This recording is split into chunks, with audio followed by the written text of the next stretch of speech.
तो आपने हमारे पिछले वीडियो में देखा कि कैसे इजराइल की खुफिया एजेंसी मोसाद ने युगांडा की सरजमी पर जाकर ऑपरेशन थंडरबोल्ट को अंजाम दिया और अपने सभी बंधकों को सुरक्षित वहां से छुड़ाकर अपनी वतन वापसी करवाई।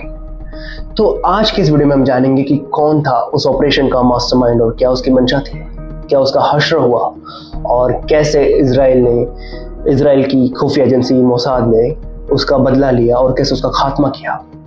तो आइए मेरे साथ, मैं हूं आपका होस्ट अतीक और स्वागत है आपका एक नए वीडियो में। आइए मेरे साथ अनकवर करते हैं ऑपरेशन थंडरबोल्ट की बैक स्टोरी।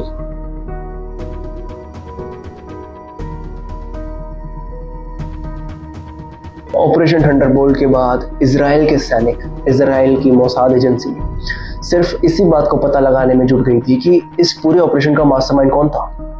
उन्हें जरा भी समय नहीं लगा ये अनकवर करने में कि इसके पीछे हाथ था वादी हद्दाद का।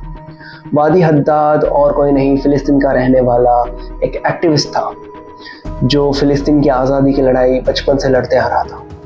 उसकी पढ़ाई लेबनान के बैरूत शहर में हुई थी और बचपन से ही वो फिलिस्तीन की आज़ादी के लिए संघर्ष कर रहा था। कहा जाता है वादी हद्दाद यासिर अराफात से बहुत ज़्यादा प्रभावित था। यासिर अराफात वही आदमी है जिसने पॉपुलर फ्रंट ऑफ फिलिस्तीन की स्थापना की थी। उसी के नेतृत्व में उन्हीं के टेररिस्टों ने मिलकर इस हाईजैक को अंजाम दिया था। वादी हद्दाद ने इजराइल और मोसाद की नाक में मानो दम कर रखा था। वादी हद्दाद ये वही आदमी है उस समय की जितनी भी हाईजैकिंग या फिर जितनी भी किलिंग्स जो मोसाद के रिलेटेड थी जो सामने आ रही थी, उसके कहीं ना कहीं तार वादी हद्दाद से जाकर जुड़ रहे थे। और इस हाईजैकिंग के बाद तो मानो इजराइल की टॉप वांटेड लिस्ट में ही वादी हद्दाद शामिल हो चुका था। इजराइल और मोसाद किसी भी कीमत पर वादी हद्दाद का खात्मा करना चाहती थी। इसी दौरान मोसाद को उसकी करंट लोकेशन का पता लगता है। वादी हद्दाद इराक की राजधानी बगदाद में इस वक्त मौजूद था और किसी ऐसे वैसे इलाके में नहीं, बड़े सुरक्षित एरिया में वो रह रहा था। मोसाद के जितने भी असैसिनेट के तरीके थे ना, जिस भी तरीकों से वो असैसिनेशन को अंजाम देते थे, वे सभी वादी हद्दाद पर फेल साबित हुए। क्योंकि वादी हद्दाद ना तो इलेक्ट्रॉनिक डिवाइसेस का यूज़ करता था, ना ही वो टेलीफोन यूज़ करता था, ना ही वो खिड़की के सामने खड़ा रहता था, ना ही किसी सैटेलाइट टेक्निक का या फिर सैटेलाइट टेक्नोलॉजी का वो इस्तेमाल करता था। तो किसी भी तरह का असैसिनेशन जो ये सब चीज़ें इंक्लूड करता है, वो अंजाम देना मानो एक बड़ा चैलेंजिंग टास्क था। और कितनी भी बार ट्राई करे वादी हद्दाद कहीं ना कहीं बच निकलता था। लेकिन मोसाद का टारगेट भी क्लियर था। मोसाद किसी भी कीमत पर वादी हद्दाद का सर चाहती थी। और इसी बीच मोसाद को एक ऐसी अहम जानकारी पता लगती है और वो जानकारी होती है कि वादी हद्दाद चॉकलेट का बहुत शौकीन था। और कोई ऐसी वैसी चॉकलेट नहीं, बड़ी खास किस्म की चॉकलेट जो सिर्फ बेल्जियम की एक कंपनी बनाती है, वही चॉकलेट वादी हद्दाद बहुत खाता था, बहुत कंज्यूम करता था। और यही पहली तरकीब थी जो मोसाद के दिमाग में कि क्यों ना चॉकलेट में जहर मिलाकर वादी हद्दाद को खिला दी जाए। लेकिन ये जितना कहने में आसान था, करने में उससे कहीं ज्यादा मुश्किल। क्योंकि अगर मानो चॉकलेट में स्लो पॉइजन मिलाया तो वादी हद्दाद को वही चॉकलेट बार बार खानी होगी, तभी जाकर स्लो पॉइजन उसका असर करेगी। और कहीं अगर वादी हद्दाद को बीच में शक हो गया और उसने चॉकलेट बदल दी तो पूरा प्लान चौपट हो जाएगा। तो मोसाद इस प्लान को भी ड्रॉप करती है और एक नया प्लान की तरफ बढ़ती है।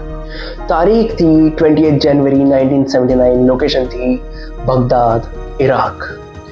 सुबह की बात होती है। वादी हद्दाद के पेट में तेज दर्द शुरू होता है। वादी हद्दाद को दर्द के साथ साथ बुखार और सर्दी खांसी भी होना धीरे धीरे शुरू होती है।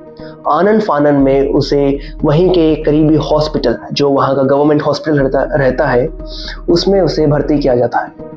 कुछ दिन इलाज चलने के बाद उसे डिस्चार्ज किया जाता है और कुछ समय ठीक रहने के बाद वादी हद्दाद की हालत और ख़राब होना दिन पे दिन शुरू होती है। होता यूँ है कि वादी हद्दाद का वज़न तेज़ी से घटने लगता है, उसके बाल झड़ने लगते हैं, उसको मुंह से खून की उल्टियाँ होती हैं। वादी हद्दाद की तबीयत बहुत ज़्यादा बिगड़ गई। उसे दोबारा उसी हॉस्पिटल में भर्ती किया गया।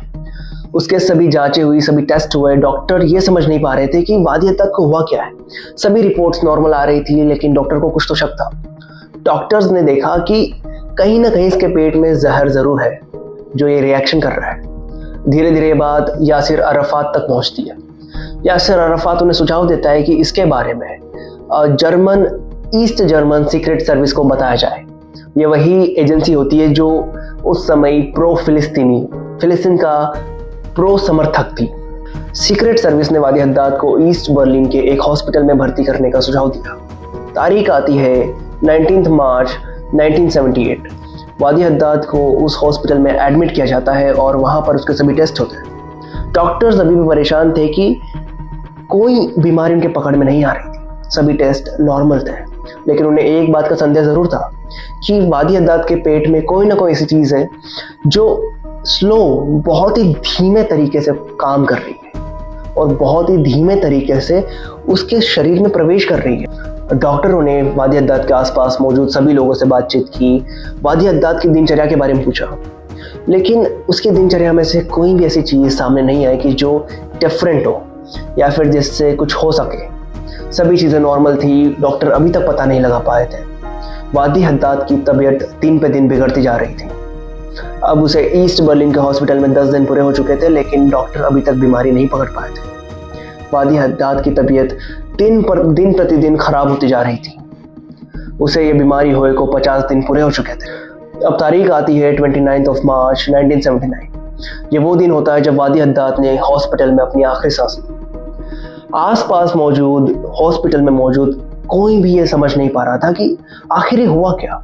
उनके बीमार पड़ने के चंद दिनों बाद ही वादी हद्दाद गुजर गए, लेकिन असल में डॉक्टर्स के हाथ पांव तो तब फूले जब वादी हद्दाद की ऑटोप्सी रिपोर्ट सामने आई। ऑटोप्सी रिपोर्ट में बताया गया कि वादी हद्दाद की मौत ब्रेन ब्लीडिंग की वजह से हुई। दिमाग में खून जब होता है कि जब दिमाग जब फटता है तो खून बाहर आने लगता है, और वो खून जब दिमाग को कवर कर लेता है उसे ब्रेन ब्लीडिंग कहते हैं। उसकी वजह से हुई। सुरक्षा एजेंसियों ने बारीकी से जांच की, लेकिन उसकी मौत का असल कारण नहीं ढूंढ पाई। वादी हद्दाद की रहस्यमय मौत को 5 साल गुजर जाते हैं। एक दिन इजरायली खुफिया एजेंसी मोसाद ये चौंकाने वाला खुलासा करती है कि वादी हद्दाद की मौत उन्हीं के एजेंट के द्वारा दिए गए पॉइजन की वजह से हुई थी, और ये पॉइजन टूथपेस्ट के जरिए दिया गया था। होता कुछ यूँ है कि मोसाद वादी हद्दाद के बहुत ही भरोसेमंद सहायकों में से किसी एक को अपना एजेंट बनाती है और उसके द्वारा उसके टूथपेस्ट में एक स्लो पॉइजन इंजेक्ट करती है, और वो पॉइजन रोज़ टूथपेस्ट के ज़रिए उसके मुंह के ज़रिए उसके अंदर जाता रहता है, प्रवेश करता रहता है, और इसी के चलते वादी हद्दाद की मौत होती है। हैरानी की बात तो ये थी कि वो टूथपेस्ट वादी हद्दाद अपने साथ हॉस्पिटल में भी ले गया था और उसका रोज़ डेली इस्तेमाल करता रहा। खुफिया एजेंसी, डॉक्टरों ने सबने मिलकर उसकी डेली रूटीन की पूरी जांच की, सिवाय उस टूथपेस्ट के। सिर्फ वही रह गया था, और धीरे धीरे उसके रेगुलर उपयोग की वजह से, रेगुलर यूज़ की वजह से वो स्लो पॉइजन उस टूथपेस्ट के जरिए उनके शरीर में प्रवेश करता रहा, और ऐसे ही देखते देखते वादी हद्दाद की मौत हो गई। तो ये था मोसाद का एक अकल्पनीय, अविश्वसनीय, अद्भुत, एक ऐसा ऑपरेशन जो एक अपने आप में मिसाल है। मोसाद की कहानियाँ इंटरेस्टिंग होती है, लेकिन ऐसे नए नए तरीके होते हैं कि आपका दिमाग खोल के रखते हैं। तो कैसा लगा आपको वीडियो, हमें कमेंट करके ज़रूर बताएं। अगर पसंद आया हो तो please like the video, drop a comment, और चैनल को सब्सक्राइब करना ना भूलना। और आपको किस तरह का वीडियो चाहिए हमें कमेंट में बताएं। आप किस तरह के वीडियोस देखना पसंद करते हैं, आप वो भी बताएं, ताकि हम उस पर और काम करें, और कोई सुझाव हो वो भी बताएं। हम मिलते हैं आपको अगली वीडियो में, तब तक के लिए बाय बाय, जय हिंद।